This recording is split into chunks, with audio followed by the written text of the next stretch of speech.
but our alliance is a strong foundation.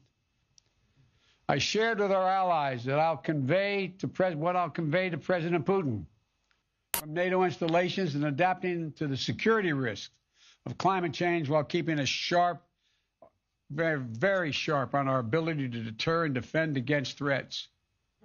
We have to root out corruption that siphons off our strength, guard against those who would stoke hatred and division for political gain, this phony populism.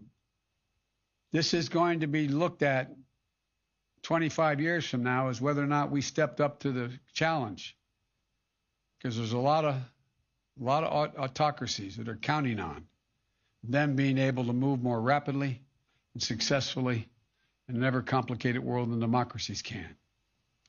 We all concluded we're going to prove them wrong. And now I'm happy to take some questions. In a weekend interview, Vladimir Putin laughed at the suggestion that you had called him a killer. Is that still your belief, sir, that he is a killer?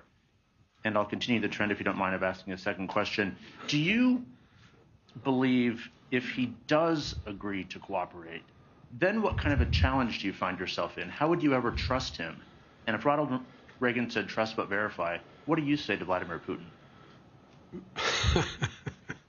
Answer the first question? I'm laughing too. They actually, well, look, I mean, he has made clear that the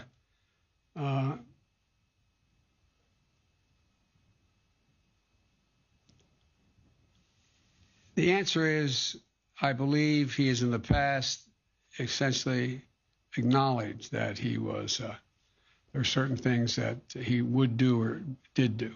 But look, when I was asked that question on air, I answered it honestly. But it's not much of a, I don't think it matters a whole lot in terms of this next meeting we're about to have. The second question was that I guess that old expression, the proof of the pudding is in the eating. When I said I was going to deal with beating the virus, and I was going to focus on that, and I was going to get millions of shots in people's arms, it wasn't me. I just knew the American people, saying that Ukraine had an opportunity to do something that's never occurred in the history of Ukraine, actually generate a democratically elected and not corrupt, led by oligarchies in any of the regions, nation.